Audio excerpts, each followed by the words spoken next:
Welcome back. We will start with lecture 4 of module 7 now. Lecture 4 of module 7 we will discuss about the discourse strategy, most importantly the accommodation theory. In any kind of speech situation, in any kind of conversation setup, we tend to accommodate the other person. So, depending on the kind of participants in the conversation, depending on the context of the conversation, various kinds of accommodations can happen. This is what we will discuss. So, everyday communication strategies in the evolving world. This is how we will look at it. So, socio-psychological models of speech style modifications are the focus here. An important theory in this domain is called accommodation theory. This may include a complex set of contextually appropriate alternatives available to the speakers in a face-to-face situation.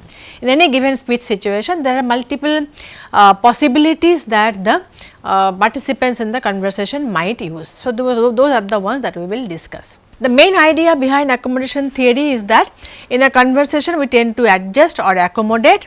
So, for example, when you talk to somebody who is a fast talker or who is a very slow talker, or somebody who is loud versus somebody who is very soft spoken, we tend to adjust our speech style to that other person. This is very common. That is what we are getting at. This is what speech accommodation basically refers to. Now, these are different types of accommodation: convergence, divergence and maintenance. Convergence, as the name suggests, when one adjusts his or her verbal behavior to be similar to the other person. So, when we want to converge with the other person, we want to be seen as being similar to the other person, that is when convergence happens. So, this can happen in face to face conversation as well as in the virtual space. Divergence, as the name suggests, in a conversation one speaker tries to be more dissimilar to the other person, that is more different. So, you want to be distinct from the other person, and eventually as a result of which you use the language also that will fit this agenda. So, that is called divergence. Maintenance is, this refers to maintaining one's own style without trying to either converge or diverge. All these are the three possibilities: either you accommodate, or you try to be more different, or you adjust as you are. Now, forms of adjustment based on both convergence and divergence can manifest in different ways depending on these properties: social value, degree, symmetry, modality and duration of the behavior. So, as a result of which all of these are possibilities in all these cases. So, whether you are converging or diverging, they can be. So, you can have full upward convergence versus upward divergence and both.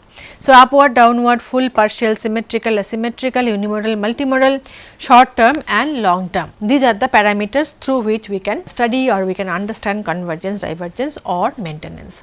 So, upward, downward, as the name suggests, when adjustments have a social value, it may be of two types. Upward adjustment move towards a more prestigious variety, when the conversation setup has a value judgment, social value judgment. So, typically standard variety will have higher social prestige as opposed to the non-standard variety. So, this is the scenario where upward, downward will have a meaning.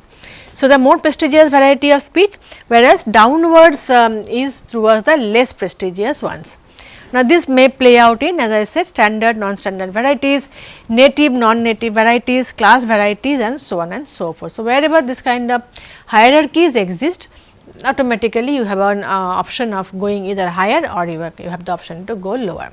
Similarly, full versus partial adjustment can be either a complete adjustment or it can be partial adjustment. For example, a speaker initially exhibiting a rate of 100 words per minute may increase his speed to match exactly another speaker who has 200 words per minute. So, if somebody who has a double the speed and you want to match the speed of the other person, you might try to approximate his speed. So, 200 words per minute, that is full complete adjustment, but if you are going somewhere in the midway, so 150 will be partial adjustment. Similarly, interactants may diverge from one another to varying degrees. This is convergence to either full convergence or partial convergence, and then we will talk about partial or full divergence. So, code switching from few words to full divergence, that is speaking in an entirely different language, that will be complete divergence. Symmetrical, asymmetrical is another parameter, the third parameter. Sometimes adjustment is symmetrical and to one person's communicative motives will be reciprocated by the other. For instance, this is a very important study. They reported how both Catholic and Protestant children in Northern Ireland avoided sensitive topics. What are the sensitive topics? Religion and politics, because Catholics and Protestants, of course, there is a lot of issues there.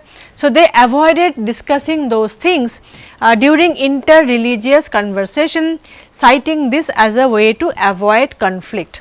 So, basically here the idea is to the communicative motives are respected here, because the idea over here was to respect harmony, social harmony. So, you avoid those topics that might create issues. At other times, one person's communicative moves are not reciprocated by the other. Indeed, convergence is often directed towards those with greater power.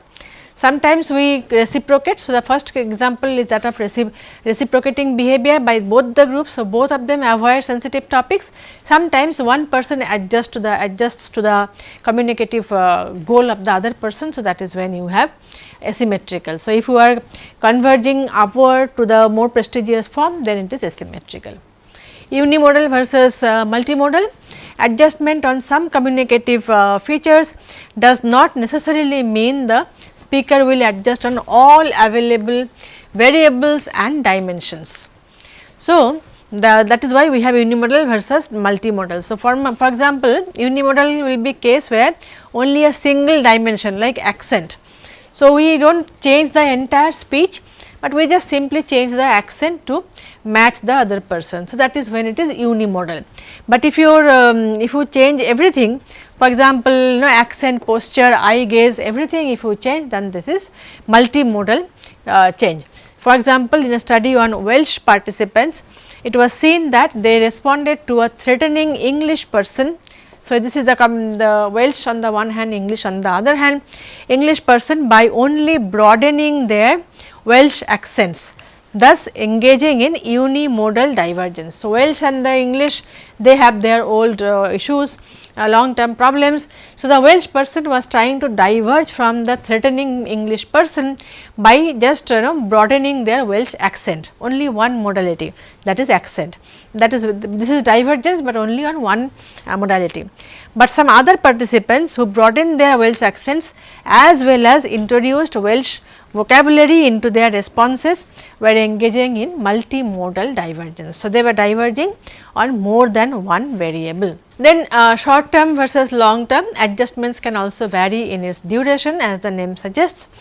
So, sometimes adjustment towards a particular style is short lived and occurs during only one or few social interactions, very limited in some domains or with some people for some time like this. This is limited, short term. Other times adjustment towards a particular style is more sustained and occurs repeatedly over multiple interactions, then we will call it long term.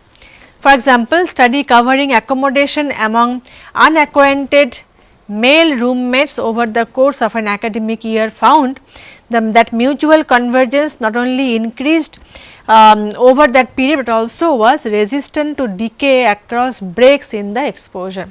So, over a period of time, this is case of roommates. So, they converged for over a long period of time.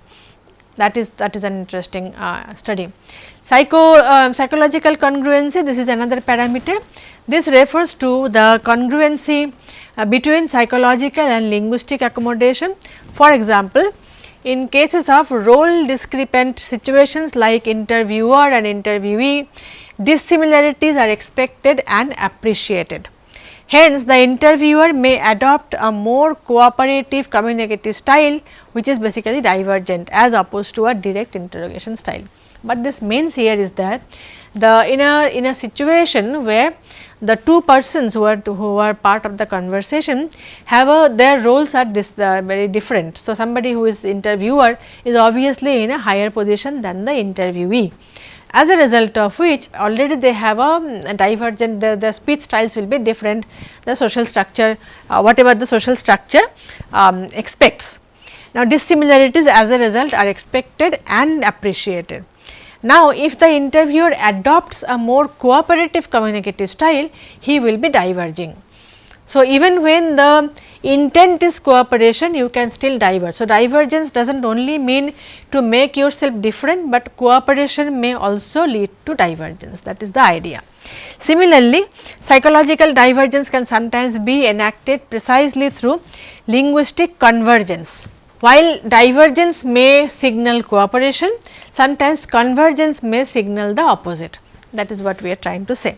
So, there is this one study on Castilian and Catalan speakers. So, Castilian speakers converse to Catalan during conversation with Catalan speakers. Now, Spain has two varieties, Castilian and the Catalan. The Castilian is the more powerful, more standard, the language of the all the standard procedures. So, a Castilian person in a communication, he was trying to speak in Catalan to the Catalan speakers, and what happened was they received replies in Castilian.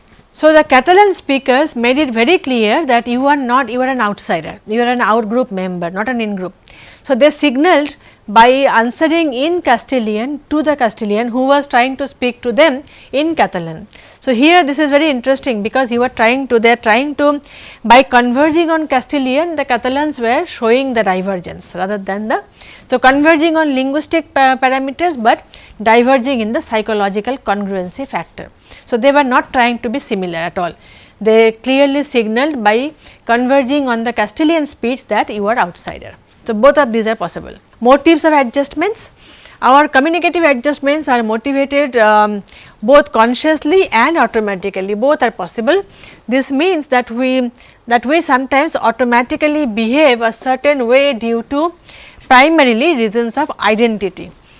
So, at other times we choose to deliberately maneuver to optimize efficiency. So, there are two kinds of motivation. Sometimes we automatically do certain things, sometimes we consciously do certain things, as in whether converging or diverging or whatever, sometimes they are automatic, sometimes they are not so. So, the motives can be of two types, affective and cognitive motives. Affective motives means emotional. So, when the motive is emotional, reason geared towards acceptance or disapproval. So, you want to be more, you want to for example, in today's world, this is everywhere in the social media, people want to get more likes, they want to get comments and so on and so forth. In order to get those, they behave in a particular way. So, that is affective motive. On the other hand, cognitive motive is more designed for better comprehension and favorable outcomes. This is more designed, you have a goal in mind in that way, comprehension, favorable outcome, and that it is not an emotional calculation, it is a cognitive calculation, or you have a more real world objective criteria. So, affective motives, let us look at some examples. So, this idea rests on the premise of social identity theory. Conversations do not only have referential meaning, but also signal social and relational information. So, basically our self concept is made up of both personal and social identities. How do I look from outside? How do other people view me? What do they think of me? Sometimes when these ideas are paramount in your mind, then your behavioral pattern will also change according to what you think is socially more accepted. That is what we are getting at. So, in order to create or maintain a positive identity, the speaker may choose to adopt any of the adjustment methods that is deemed fit for this goal, social approval, right. So, this is what we have only talked about. So, this one could just look at various kinds of things that are happening around you, you get an idea. The motivation to be liked or often leads us to do certain things.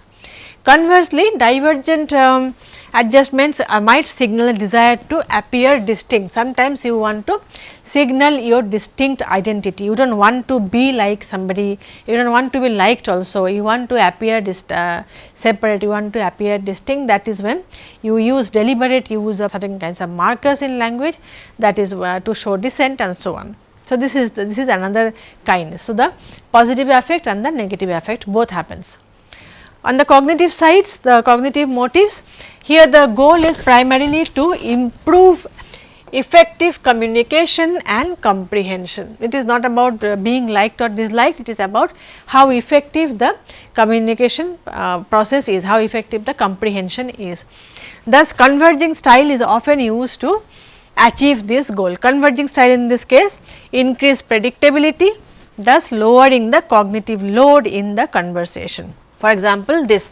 So, often you see the Hindi is spoken in different ways in different places. Often for people for whom the language is not their mother tongue, there are very different ways of speaking. So, there are local dialects. So, often what we do is when we talk to somebody for whom this is not their own language, we also adopt their speech style.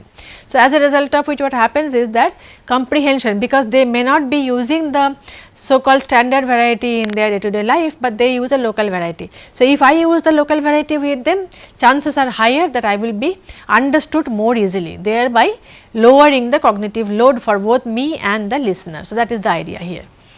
So, for example, aapko kya hona, this kind of Hindi sentences you might hear in certain parts of the country. You can just think about this where this is possible.